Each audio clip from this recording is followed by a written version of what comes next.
Hey guys, Doug Walker here. Just me again. Sally Rob's not able to make this one. Not under protest this time. He just couldn't fit into his schedule. And in terms of the bum review, I'm gonna try and get one out later this week on Sin City. It's just a lot of stuff's coming up, and I will do my best. I can't promise anything, but I'll do my best. But yeah, we're gonna talk about Sin City: A Dame to Kill For.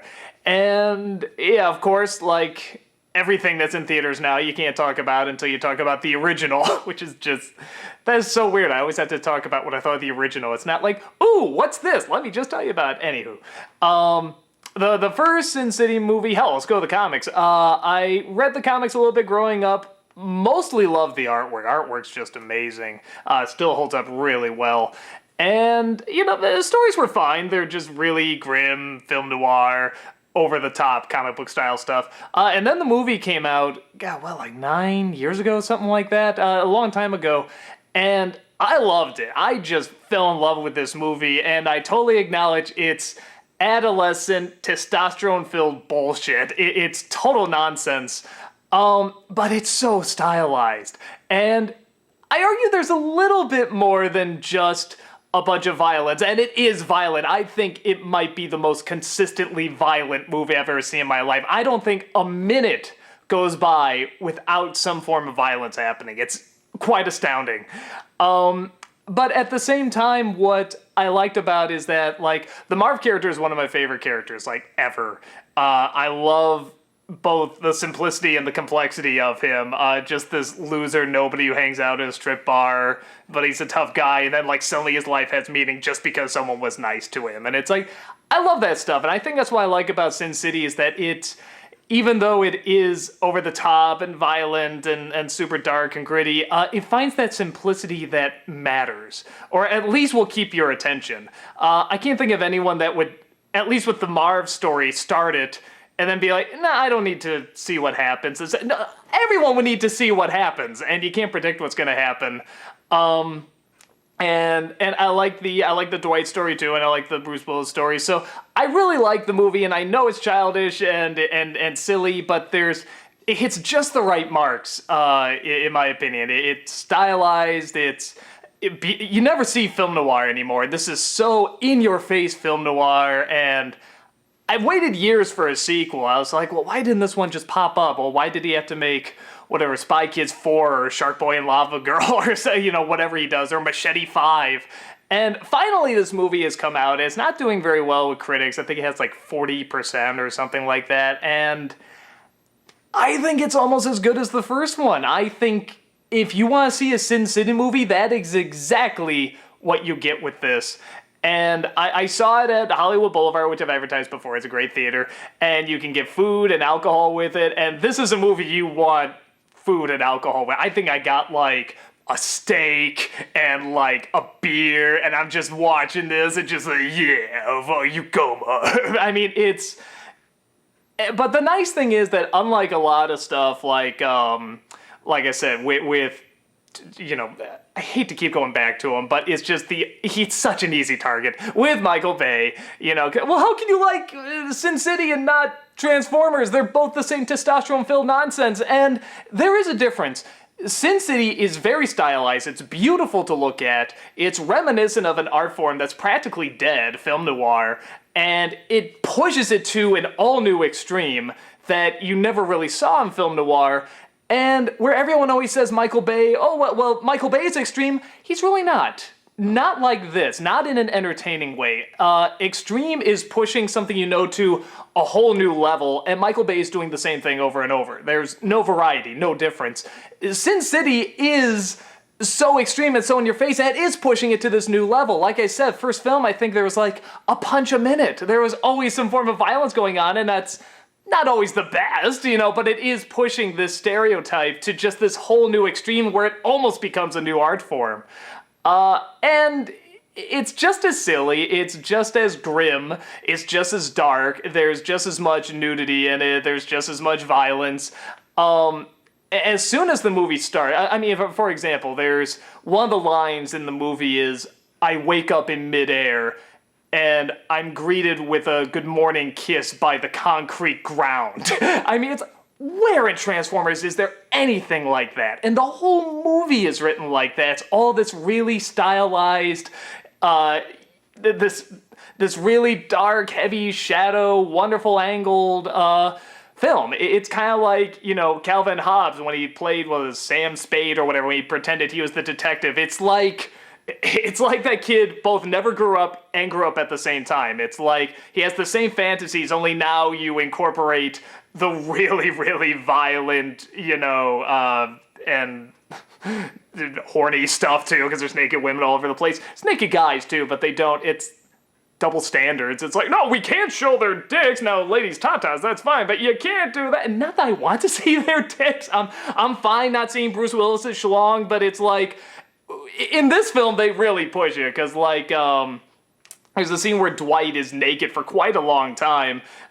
James Brolin plays him, and it's like, okay, in the first film, Bruce Willis is naked too, but it's like the light hits it in a way where it's like, okay, well, I can just buy not seeing that. But in here, he's like flying around all over the place, like an explosion or something happens, he flies out of a window, and he's still butt naked, and there's just this convenient shadow right there, and I'm like, okay, this is... Come on, guys. And in the comic they drew everything and showed everything, but it's like, oh, no, we can't show the penis. Ladies' tatas, that's a work of art, but the penis, which is true. The penis is a hideous thing. But at the same time, it's a double standard. It's not fair. If you're going to do one in this movie of extremism, go all the way.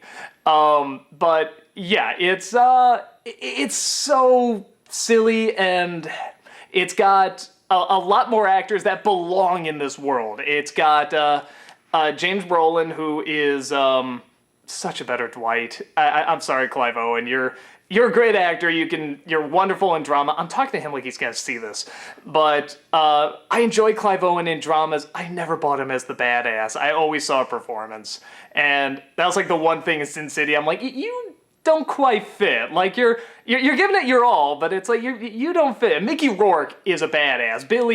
Bruce Willis is a badass. Like I buy that. They can just walk in. You're just like, whoa, this guy's fucking awesome. And Clive Owen always seemed like he's acting tough. He's just gonna squint his eyes, go, yeah. And I don't know. Something about when Bruce Willis squints his eyes and goes, yeah, I believe it more. But to each their own. I really like this new Dwight a lot more. Joseph Gordon-Levitt is in it. He's great. We get a lot more of the Nancy character from the first film, which is like, not that she was a bad character or anything, but it's just sort of like, okay, the hot chick, and she's got a little bit of a backstory, but whatever. It's mostly Bruce Willis's story. And they give her a lot of story in this, and it's pretty cool. Like, they make her this legitimate badass, and then she's, like, cutting herself up and everything. She's got scars, and she's, let's go kill some bastards. It's like, it's pretty awesome. And the stories are still, most of them are sad endings, again, just like Sin City. But there's such this... Even though it's over the top and extreme, there is still such this poetry in it. And it's the kind of poetry you find in film noir and you find in extreme situations. And I don't know, it's worth experiencing. Like, the second this movie started, I felt at home. I know it sounds really weird to say, but with the shadows, with the angles, with the dialogue, with the characters, while it is simplistic, they know just the right lines and just the right scenes to show to keep you invested and to hit you. There's a scene, Ray Liotta is in this. Again, great choice. Christopher Lloyd is fucking in this. It's like all these people, it's like, yes, thank you for putting them in Sin City. There's a scene where Ray Liotta, he gets done making love with this prostitute, and he's putting his gun together, and she's saying, I won't tell anyone, and he says, I know you won't. I really know you won't, but would you keep your mouth shut if they tortured you, if they did all these terrible things to you? No, I'm so sorry. And it's like, just with those few lines, you get these people's characters really quick. I think that's what's clever about it. It's that, especially in comics are probably, even though it's the same amount of dialogue, it feels longer because most of the things are done through pictures. But in a movie, everything is on this fast pace, and with those very cleverly chosen words and those chosen lines, you get these characters really fast. And I think that's part of the fun, is that they always know just what scenes and they know just what to show and then move on to the next thing. They don't waste time. And again, it's not a 3-hour epic. It's like, no, we're just gonna boom, boom, boom, get to it, but the character isn't glanced over. It's only hitting the essential stuff. But the atmosphere of the world makes up for the rest. You know, if you're ever like, man, doesn't this film ever slow down? You're just enjoying the layout so much. And the choice of what they colorize and what they don't. And if I had any problems with the film, there's two problems. One is the exact same problem with the first film, and that's the Dwight story goes on too long. Which is so strange. It's so strange that in both films that's a problem. And they're maybe because they're both in the middle, I don't know. Maybe I just finally start to get a little tired. But yeah, that's in both films. I'm always like, looking a little bit at my watch when, you know, the Dwight story is sort of like, you know, you're getting close to the end or at the middle. So that's one problem. And the other problem, which sadly is a major one, it doesn't end on a strong note. The first film, not super cleverly, but still managed to bookend itself. It starts off, if you don't know, it's a bunch of different stories. It's these vignettes that take place in Sin City. A lot of them are somehow connected in one way or another. And in the first film, it starts off with this character, and the character makes a return at the end, which is tied into another character we're introduced to, which it's not like, wow, what a mind blower or anything like that, but at the same time, it wraps it up. It feels like this is a complete film. This film doesn't have that, and the ending, for all these really big, whoa, you know, like, dramatic endings that happen, usually sad endings, we get this ending, and the setup is pretty much this character wants revenge, the character gets revenge, roll the credits. And you sort of go, oh, wait, where's the weight that you were promising there? Where's the weight that was in all the other stories? And it's such a bizarre note to end on, because again, with the first one, you felt like with every single one, and even the last one, you felt like, man, I saw a movie, but they were also short stories, and they all had an impact, and they all felt pretty heavy. The last one is just sort of like a minor story that stops. No, I shouldn't say that. It ends, but it doesn't end on a really big note, and you're wrapping up 4 or 5 stories here.